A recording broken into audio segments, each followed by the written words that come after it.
ذرا تصور کیا جائے، ہاں، سال 2026 کا آغاز ہو رہا ہے اور آسمان پر وہ روایتی آتش بازی کا دھواں یا شور نہیں ہے۔ ہاں بالکل، ایک بالکل مختلف منظر ہے۔ مطلب ہزاروں سنکرونائزڈ ڈرونز ہیں جو ایک ساتھ مل کر رات کے اندھیرے کو روشن کر رہے ہیں، اور یہ کوئی سائنس فکشن فلم کا سین نہیں ہے۔ بالکل نہیں، یہ وہ حقیقت ہے جس کی طرف ہم بہت تیزی سے بڑھ رہے ہیں۔ یعنی آج کے دور میں اگر دیکھا جائے تو ڈرونز اب صرف وہ اڑنے والے کھلونے نہیں رہے جو ہم بچپن میں دیکھتے تھے۔ یہ کھیتوں میں سپرے کر رہے ہیں، سامان کی ڈیلیوری کر رہے ہیں، اور خطرناک آگ بجھانے والے مشنز تک میں استعمال ہو رہے ہیں۔ اور پولیس کی نگرانی کا تو یہ ایک بہت اہم حصہ بن چکے ہیں۔ ہاں، لیکن حیرت کی بات یہ ڈرونز کا کام کرنا نہیں ہے۔ اصل حیرت انگیز چیز یہ ہے کہ اس پورے مستقبل کو پروگرام کرنے والے لوگ کسی کروڑوں ڈالر کی لیبارٹری میں نہیں بیٹھے۔ تو پھر وہ کہاں بیٹھے ہیں؟ وہ محض ایک عام سی کمپیوٹر اسکرین پر پائتھون اور پائسومورز نامی 100 ملیٹر کا استعمال کر کے اپنے بیڈ روم سے یہ انقلاب برپا کر رہے ہیں۔ اور آج ہم اسی تفصیلی جائزے میں اس حالیہ فری کوڈ کیمپ کے ٹیوٹوریل کو ڈسکس کریں گے۔ چلیں اس بات کو تھوڑا کھولتے ہیں۔ ہاں، یہ واقعی ایک بہت زبردست موضوع ہے۔ مطلب یہ ایک ایسا سفر ہے جہاں سافٹ ویئر اور اے آئی کی دنیا اب تبھی دنیا یعنی فزیکل ورلڈ میں قدم رکھ رہی ہے، اور اسے سیکھنے کے لیے اب کسی مہنگے ہارڈ ویئر کی کوئی ضرورت نہیں رہی۔ میں سمجھتی ہوں یہ منتقلی دراصل روبوٹکس کی تاریخ کا بہت بڑا موڑ ہے۔ پچھلی کئی دہائیوں سے سافٹ ویئر ڈیولپمنٹ اور ہارڈ ویئر انجینئرنگ کو دو بالکل مختلف دنیا سمجھا جاتا تھا۔ وہ کیسے؟ دیکھیں، سافٹ ویئر کی دنیا میں غلطی کرنے کی کوئی خاص قیمت نہیں ہوتی۔ مطلب کوڈ غلط ہوا تو زیادہ سے زیادہ کیا ہوگا، ایک ایرر آئے گا اور آپ کوڈ دوبارہ لکھ لیں گے۔ ہاں، کنٹرول زیڈ دبایا اور سب چیٹ۔ بالکل، لیکن جیسے ہی آرٹیفیشل انٹیلیجنس کو فزیکل ورلڈ میں لانے کی کوشش کی گئی تو سب سے بڑی رکاوٹ فزکس یعنی ان طبعی قوانین کی بھاری قیمت بن گئی۔ ہارڈ ویئر کی دنیا بڑی بے رحم ہوتی ہے۔ ہاں، وہاں تو کنٹرول زیڈ نہیں چلتا۔ بالکل نہیں چلتا۔ اگر کوئی طالب علم ڈرون پروگرامنگ سیکھنا چاہے تو ایک عام اور معیاری ڈیولپر کٹ کی قیمت ہی کوئی $500 سے لے کر $2000 تک ہوتی ہے۔ باپ رے، $2000 صرف سیکھنے کے لیے؟ ہاں، اور اس کے بعد بیٹری کا عذاب الگ ہے۔ وہ بمشکل 10-15 منٹ چلتی ہے اور پھر گھنٹوں سے چارجنگ پر لگانا پڑتا ہے۔ مطلب بندہ پروگرامنگ کرے گا یا بیٹری چارج کرے گا؟ اور سب سے خوفناک چیز تو کریش کا ڈر ہے۔ مطلب کوڈ میں لکھی گئی آپ کی ایک چھوٹی سی لاجیکل غلطی ڈرون کو سیدھا زمین پر دے مارے گی، موٹرز جل جائیں گی، پروپیلرز ٹوٹ جائیں گے، اور ہزاروں ڈالر کا نقصان چند سیکنڈوں میں۔ بالکل، اور یہی وہ خوف تھا جس نے عام پروگرامرز کو روبوٹکس سے دور رکھا ہوا تھا۔ اچھا، تو اسی خوف کو ختم کرنے کے لیے پائسیمورس یا اس جیسے سیمولیٹرز ایک گیم چینجر بن کے سامنے آئے ہیں، کیونکہ میں دیکھ رہا تھا کہ اب سیکھنے کا عمل اتنا محفوظ ہو گیا ہے کہ ایک ورچوئل ڈرون کو اڑانے کے لیے پائتھون کی صرف 4 لائنوں کا کوڈ چاہیے۔ صرف 4 لائنیں؟ کیا بات ہے! جی ہاں، مطلب آپ نے ڈرون کی کلاس امپورٹ کی، سسٹم کے ساتھ کنیکٹ کیا اور ایک کمانڈ سے ڈرون ورچوئل ہوا میں اڑنے لگتا ہے۔ لیکن ایک سیکنڈ، مجھے یہاں تھوڑی سی الجھن ہو رہی ہے۔ جی بتائیں، کیا الجھن ہے؟ اگر یہ سب کچھ محض ایک ورچوئل سیمولیٹر میں ہو رہا ہے، مطلب کمپیوٹر اسکرین پر بس ایک اینیمیشن چل رہی ہے، تو کیا یہ واقعی طبعی دنیا کے مسائل جیسے ہوا کا دباؤ یا کشش ثقل کا مقابلہ کر سکتا ہے؟ کہیں ایسا تو نہیں کہ یہ بس ایک 3D ویڈیو گیم ہو؟ یہ ایک انتہائی منطقی سوال ہے، اور اسی مقام پر ایک عام ویڈیو گیم اور ایک ہائی فیڈیلٹی سیمولیٹر کا فرق سامنے آتا ہے۔ اچھا، وہ فرق کیا ہے؟ دیکھیں، پائسیمورس محض کوئی اینیمیشن نہیں دکھا رہا، اس کے اندر ایک انتہائی طاقتور فزکس انجن کام کر رہا ہوتا ہے۔ یہ انجن باقاعدہ ریاضیاتی نقل کرتا ہے حقیقی دنیا کی۔ یعنی وہ ہوا اور فرکشن وغیرہ کو کیلکولیٹ کرتا ہے؟ بالکل۔ جب آپ کوڈ سے کمانڈ دیتے ہیں تو وہ صرف تصویر کو آگے نہیں کھسکاتا، وہ باقاعدہ حساب لگاتا ہے کہ اس ڈرون کا وزن کتنا ہے، اس کے چاروں پروپیلرز کو ہوا کے خلاف کتنا زور لگانا پڑے گا۔ مطلب وہ کرنٹ اور گریوٹی سب کا حساب رکھ رہا ہوتا ہے؟ جی ہاں، الیکٹرانک سپیڈ کنٹرولر سے لے کر کشش ثقل تک ہر چیز کو کیلکولیٹ کیا جاتا ہے۔ اس لیے جو کوڈ اس سیمولیٹر میں چلتا ہے اسے معمولی سی کیلیبریشن کے بعد اصلی ڈرون پر بھی اعتماد سے چلایا جا سکتا ہے۔ کیا بات ہے! تو جب ہارڈ ویئر کے ٹوٹنے کی ٹینشن ختم ہو گئی تو بندہ صرف اپنا دماغ لاجک پر لگا سکتا ہے؟ بالکل، پروگرامر کی تمام تر ذہنی صلاحیت صرف ذہین کوڈ لکھنے پر مرکوز ہو جاتی ہے۔ یہ بات واقعی متاثر کن ہے۔ اچھا، تو جب کوئی بندہ اس سیمولیٹر کے اندر ڈرون کو کنٹرول کرنا شروع کرتا ہے تو میں نے سورس میں دیکھا کہ حرکات کو کنٹرول کرنے کے 2 مختلف طریقے بتائے گئے ہیں۔ ہاں، وہ 2 بنیادی طریقے کون سے ہیں؟ پہلا طریقہ تو یہ ہے کہ ڈرون کو ایک مخصوص فاصلہ دیا جائے، مطلب پائتھون میں آپ لکھ دیں کہ 20 سینٹی میٹر آگے جاؤ اور رک جاؤ، یا 30 سینٹی میٹر اوپر جاؤ۔ صحیح۔ اور دوسرا طریقہ؟ دوسرا طریقہ RC کنٹرول یا ریموٹ کنٹرول میکانزم ہے، جہاں فاصلے کے بجائے ایک مسلسل رفتار یا ویلوسٹی دی جاتی ہے۔ میں سوچ رہا تھا اس کو سمجھنے کے لیے ایک بڑی دلچسپ تشبیہ بنتی ہے۔ کون سی تشبیہ؟ مخصوص فاصلہ دینے والا طریقہ بالکل ایسا ہے جیسے آپ کسی چھوٹے بچے کو چلنا سکھا رہے ہوں کہ بیٹا ایک قدم آگے رکھو اور پھر انتظار کرو۔ ہاں، یہ بہت کیوٹ مثال ہے۔ اور جو RC کنٹرول ہے وہ ایسا ہے جیسے آپ سائیکل چلاتے ہوئے پیڈل پر دباؤ ڈال رہے ہیں، مطلب جب تک پیڈل پر پاؤں کا زور ہے سائیکل چلتی رہے گی، زور ہٹائیں گے تو رک جائے گی۔ یہ تشبیہ اس فرق کو بہت خوبصورتی سے واضح کرتی ہے۔ مطلب مخصوص فاصلے والا طریقہ ان مشنز کے لیے اچھا ہے جہاں آپ کو بہت درستگی چاہیے، جیسے ڈیلیوری ڈرون کا کسی پیڈ پر لینڈ کرنا۔ بالکل، وہاں آپ کو ایگزیکٹ پوزیشن چاہیے۔ لیکن RC کنٹرول اس وقت لازمی ہو جاتا ہے جب ڈرون کسی متحرک یا ڈائنامک ماحول میں ہو۔ فرض کریں ڈرون کسی بھاگتے ہوئے بندے کا پیچھا کر رہا ہے۔ ہاں، وہاں تو آپ یہ نہیں کہہ سکتے نا کہ 10 سینٹی میٹر آگے جا کر روکو اور پھر سوچو۔ بالکل نہیں، وہاں موٹرز کو مسلسل رفتار دینی پڑتی ہے، اور آج کل تو پائتھون اور AI ٹولز جیسے کرسر یا چیٹ GPT کی وجہ سے ان کو امپلیمنٹ کرنا حیرت انگیز حد تک آسان ہو گیا ہے۔ AI کے کردار پر تو جنیم ہمیں مزید بات کرنی چاہیے، کیونکہ جب کیمرے سے تصویر کھینچنے والا مشن شروع ہوتا ہے تو وہاں ایک بڑا مزے کا مسئلہ سامنے آیا۔ وہ ٹائم سٹیمپ والا مسئلہ؟ ہاں بالکل، مطلب Z بٹن دباؤ تو تصویر کھینچتی ہے، لیکن مسئلہ یہ تھا کہ اگر تصویریں ایک ہی نام سے سیو ہوں گی جیسے image.jpg تو ہر نئی تصویر پرانی پر اوور رائٹ ہو جائے گی۔ اور پرانا سارا ڈیٹا ضائع؟ جی ہاں۔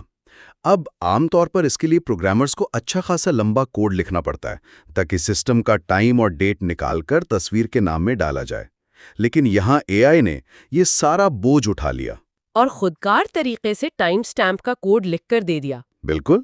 اب یہ بظاہر تو ایک چھوٹی سی بات لگتی ہے، لیکن اس سے ایک سوال ذہن میں آتا ہے کہ کیا اب انسان کا کام محض یہ روایتی بوائلر پلیٹ کوڈ لکھنا نہیں رہا؟ آپ نے بالکل صحیح نقطہ پکڑا ہے۔ اس چھوٹے سے واقعے میں پوری سافٹ ویئر انڈسٹری کا آج کل کا رجحان چھپا ہوا ہے۔ چند سال پہلے تک اچھا پروگرامر وہ تھا جسے سنٹیکس زبانی یاد ہو۔ ہاں، جو بغیر گوگل کیے لمبا چوڑا کوڈ لکھ دے۔ لیکن اب جب AI یہ دہرائے جانے والے کام سیکنڈوں میں کر سکتی ہے تو انسان کا کردار ایک مستری سے بدل کر ایک معمار یا آرکیٹیکٹ کا ہو گیا ہے۔ کیا بات ہے، مستری سے معمار! جی، اب یہ اہم نہیں کہ ٹائم سٹیمپ کا کوڈ کسے لکھنا آتا ہے، بلکہ یہ اہم ہے کہ کسے پتا ہے کہ سسٹم میں ٹائم سٹیمپ کی ضرورت کب اور کیوں پڑے گی۔ بالکل صحیح کہا، اور یہی وجہ ہے کہ جب ڈرون کو کیمرے کی آنکھ ملتی ہے تو مسائل کی نوعیت بھی بدل جاتی ہے۔ پہلے مشن میں جسے گراج نیویگیشن کہا گیا تھا، وہاں ڈرون نابینا تھا۔ ہاں، وہ بس اندھے اندازوں پر چل رہا تھا۔ لیکن جب اوپن CV لائبریری سے اسکرین پر لائیو فیڈ آنا شروع ہوئی تو ہاں بات واقعی بہت دلچسپ ہو گئی، کیونکہ یہاں ایک ایسا مسئلہ آیا جو ہر کمپیوٹر استعمال کرنے والے نے فیس کیا ہوگا۔ اچھا، وہ کون سا مسئلہ؟ وہ ونڈو فوکس کا جھنجھلاہٹ والا بگ۔ ہوا یہ کہ کی بورڈ سے ڈرون اڑایا جا رہا تھا اور کیمرہ فیڈ ایک الگ ونڈو میں چل رہی تھی۔ اب جب تصویر کھینچنے کے لیے Z دباتے تو کچھ نہیں ہوتا تھا۔ مطلب جب تک اس کیمرہ ونڈو پر ماؤس سے کلک نہ کرو وہ ایکٹیو نہیں ہوتی تھی۔ ایگزیکٹلی، مطلب آپریٹنگ سسٹم کی کی بورڈ کی ان پٹ صرف اسی ایپ کو بھیجتا ہے جو فرنٹ پر فوکس میں ہو۔ اب ڈرون اڑانے کے لیے ٹرمینل پر کلک کرو اور تصویر کے لیے کیمرہ ونڈو پر کلک کرو، یہ تو کوئی طریقہ نہ ہوا نا۔ یہ ایک بہت زبردست تکنیکی تجزیہ ہے۔ آپریٹنگ سسٹمز کا یہ رویہ دراصل سیکیورٹی کے لیے ہوتا ہے، تاکہ کوئی بیک گراؤنڈ ایپ خاموشی سے آپ کے کی سٹروکس ریکارڈ نہ کر لے۔ ہاں، کی لاگر سے بچنے کے لیے۔ بالکل، لیکن ایک ریئل ٹائم سیمولیٹر میں یہ بڑی رکاوٹ تھی، اور اسے حل کرنے کے لیے عام طور پر OS لیول کی API سے چھیڑ چھاڑ کرنی پڑتی ہے۔ جو نئے بندے کے لیے تو سر درد ہے۔ اور کمال کی بات یہ ہے کہ سر درد کو اے آئی ٹول کرسر نے صرف ایک پرومپٹ سے حل کر دیا۔ بس اسے بولا کہ بھائی ایسا مشترکہ کوڈ لکھو جو گلوبلی کی بورڈ کو پہچانے، اور اس نے کی بورڈ لائبریری کا استعمال کر کے وہ مسئلہ حل کر دیا۔ اس سے ثابت ہوتا ہے کہ پروگرامنگ اب صرف لاجک سوچنے کا نام ہے۔ بالکل۔ اور جب یہ جھنجھٹ ختم ہوئی نا، تو پھر ہم اس سفر کے سب سے حیرت انگیز حصے میں داخل ہوئے، یعنی انسانی حرکات سے ڈرون کا کنٹرول ہونا۔ کیمرہ ویژن کا اصل جادو تو شروع ہی یہاں سے ہوتا ہے، جب مشین پکسلز کو ڈیٹا میں بدلنے لگتی ہے۔ اس کے لیے گوگل کی میڈیا پائپ لائبریری استعمال کی گئی تھی۔ ہاں، میڈیا پائپ انسانی جسم کے لینڈ مارکس پہچاننے میں کمال کی مہارت رکھتی ہے۔ میں نے دیکھا کہ سب سے پہلے تو بس ہاتھ کے اشاروں یعنی ہینڈ جسچر سے ڈرون کو موڑنے کا تجربہ کیا گیا۔ جی، اس میں اسکرین کو دائیں بائیں حصوں میں بانٹ دیا گیا اور بیچ میں ایک ڈیڈ زون رکھا گیا۔ ہاں، یہ ڈیڈ زون والا تصور مجھے بڑا کمال لگا۔ مطلب اگر انسانی حواس کے حساب سے سوچیں تو ہمارے کان اور آنکھیں بھی تو فالتو شور کو فلٹر کرتے ہیں نا، ورنہ دماغ تو اوور لوڈ ہو جائے۔ بالکل ایسا ہی ہے، روبوٹکس میں بھی یہ بہت ضروری ہے۔ ہاں، اگر ڈیڈ زون نہ ہو تو کیمرے کا معمولی سا شور یا میرے ہاتھ کی 1 ملی میٹر کی کپکپاہٹ بھی ڈرون کو ہلنے کی کمانڈ دے دے گی، اور ڈرون تو بس کانپتا ہی رہے گا، مستقیم تو کبھی ہو ہی نہیں پائے گا۔ اور اس کی بیٹری بھی منٹوں میں اڑ جائے گی۔ ڈیڈ زون دراصل مشین کو بتاتا ہے کہ بھئی اتنی سی حرکت کو تم نے بالکل نظر انداز کر دینا ہے۔ لیکن ہاتھ کے اشارے تو بس شروعات تھے، اس کے بعد جو باڈی فالوور گیم بنائی گئی اس نے تو مطلب حد ہی کر دی۔ ہاں، وہ فلیپی برڈ والا تجربہ۔ بالکل، مطلب ڈرون کو رکاوٹوں سے بچانے کے لیے بندے کو حقیقت میں کیمرے کے سامنے چھلانگیں لگانی پڑ رہی تھیں۔ انسان کا اپنا جسم ہی ایک بہت بڑا جوائسٹک بن گیا تھا۔ یہ تفریحی تو بہت ہے، لیکن اس کے پیچھے کی منطق اتنی ہی الجھا دینے والی ہے۔ مطلب ایک مشین کو کیسے پتہ چلتا ہے کہ انسان نے واقعی چھلانگ لگائی ہے؟ یہی تو میں سوچ رہا تھا کہ اگر صرف ہاتھ یا سر کو ٹریک کریں تو میں کھڑے کھڑے ہاتھ اوپر کر لوں تو کیمرہ سمجھے گا میں نے چھلانگ لگا دی۔ ہاں، اسی الجھن کو سلجھانے کے لیے انہوں نے ایک خاص طریقہ اپنایا جسے ہپ سینٹر کی آمودی رفتار کہتے ہیں۔ اچھا، ہپ سینٹر یعنی جسم کا درمیانی حصہ۔ اس کا انتخاب واقعی بہت سوچ سمجھ کر کیا گیا ہے، کیونکہ بندہ ہاتھ پاؤں تو کھڑے کھڑے ہلا سکتا ہے، لیکن اگر کولہے اوپر جا رہے ہیں تو مطلب پورا جسم ہی ہوا میں ہے۔ بالکل، سینٹر آف ماس کی پیمائش سب سے زیادہ قابل اعتماد ہوتی ہے، لیکن صرف ہپس کو ٹریک کرنا کافی نہیں تھا۔ کیوں؟ اس میں کیا مسئلہ تھا؟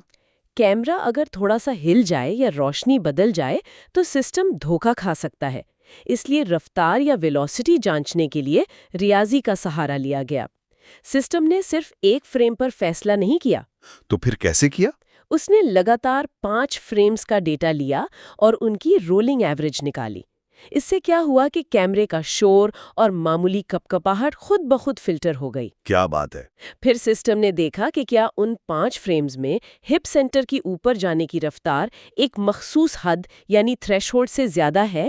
اور پھر گریوٹی کی وجہ سے وہ واپس نیچے بھی آنا چاہیے۔ بالکل، جب رفتار اوپر گئی اور پھر ایک وقت کے بعد نیچے آئی، صرف تبھی اسے ایک مستند چھلانگ مانا گیا، تاکہ ڈرون غلطی سے چھت سے جا کر نہ ٹکرا جائے۔ اف، یہ سارا پیچیدہ حساب کتاب ریئل ٹائم میں ہو رہا ہے۔ لیکن دیکھیں، ان تمام تفریحی مشن سے ایک بات تو بہت واضح ہو جاتی ہے کہ روبوٹکس کا حتمی مقصد مشین کو انسان کا محتاج بنانا نہیں ہے۔ تو پھر اصل مقصد کیا ہے آپ کے خیال میں؟ اصل مقصد خود مختاری یا آٹونومی ہے، مطلب ڈرونز خود اپنے فیصلے کریں، اور اسی کو ثابت کرنے کے لیے آخری مشن ڈیزائن کیا گیا، وہ لائن فالوئنگ چیلنج۔ ہاں، وہ سرخ لکیر والا مشن۔ اس میں ڈرون کو ایک پیچیدہ سرخ لکیر کے بالکل اوپر اڑنا تھا۔ انسان کے لیے تو لکیر پر چلنا آسان ہے، لیکن کیمرے کے لیے تو وہ بس لاکھوں پکسلز کی ایک ندی ہے۔ اس کے لیے سی وی زون کلر ماڈیول استعمال کیا گیا تاکہ ہزاروں رنگوں میں سے صرف اس مخصوص سرخ رنگ کو الگ کیا جا سکے۔ پھر سسٹم اس لکیر کا سینٹر پوائنٹ ڈھونڈتا ہے، اور پھر وہ کنٹرول لوپ چلتا ہے جو موازنہ کرتا ہے کہ ڈرون سینٹر سے کتنا دور ہے اور اسے خود کو لکیر پر رکھنے کے لیے کس حد تک گھومنا ہے یا یو روٹیشن کرنی ہے۔ بالکل صحیح۔ اور اگر ہم بڑی تصویر دیکھیں تو آج کی خودکار گاڑیاں یا سیلف ڈرائیونگ کارز بھی تو کیمروں اور لیڈار کے مدد سے سڑک کی سفید لکیروں پر اسی اصول کے تحت چلتی ہے نا؟ اس میں کوئی شک نہیں، یہی وہ بنیادی الگوریدم ہے جس پر مستقبل کی ڈیلیوری ڈرونز اور فلائنگ ٹیکسیاں شہروں کی اونچی عمارتوں کے درمیان اپنا راستہ تلاش کریں گی۔ لیکن اس آخری مشن میں مجھے ایک چیز بڑی پسند آئی۔ ٹیوٹوریل بنانے والے نے لائن فالو کرنے کا ایک بنیادی خاکہ تو دے دیا، لیکن اپنا حتمی اور بہترین کوڈ چھپا کر رکھا۔ اسے ایک راز بنا دیا تاکہ دیکھنے والے خود اسے بہتر بنانے کی کوشش کریں۔ ہاں، یہ ایک زبردست تدریسی حکمت عملی ہے۔ مطلب پکا پکایا کام نہ ملے، انسان رٹا لگانے یا کاپی پیسٹ کرنے سے باہر نکلے اور خود پیرامیٹرز کو بدلے۔ کیونکہ علم کی قیمت اسی وقت ادا ہوتی ہے جب اسے سمجھ کر حالات کے مطابق ڈھالا جائے۔ اگر سب کچھ بنا بنایا مل جاتا تو انسان کے تنقیدی سوچ تو سو جاتی نا۔ بالکل، اور مستقبل میں اصل چیلنج یہ نہیں ہوگا کہ کون تیزی سے کوڈ لکھتا ہے، کیونکہ وہ تو اے آئی کر دے گی۔ اصل چیلنج یہ ہوگا کہ کون اس کے پیچھے کی فزکس اور منطق کو سمجھتا ہے۔ بالکل صحیح کہا آپ نے۔ تو اگر ہم اس پورے سفر کا خلاصہ کریں، بات شروع ہوئی پائتھون کی محض 4 لائنوں اور ایک اندھے ڈرون سے، اور پھر آہستہ آہستہ بغیر کوئی اصلی ڈرون توڑے ہم وہاں جا پہنچے جہاں ڈرونز انسان کو پہچان رہے ہیں اور خود مختار طریقے سے سرخ لکیروں پر سفر کر رہے ہیں۔ اور سب سے بڑی بات، مہنگے آلات اب سیکھنے کے راستے کی رکاوٹ نہیں رہے۔ جدید سیمولیٹرز نے علم کے دروازے ہر اس شخص کے لیے کھول دیے ہیں جس کے پاس انٹرنیٹ اور کچھ نیا سیکھنے کی پیاس ہے۔ تو اس سب کے بعد ذہن میں ایک بڑا چونکا دینے والا سوال ابھرتا ہے۔ وہ کیا؟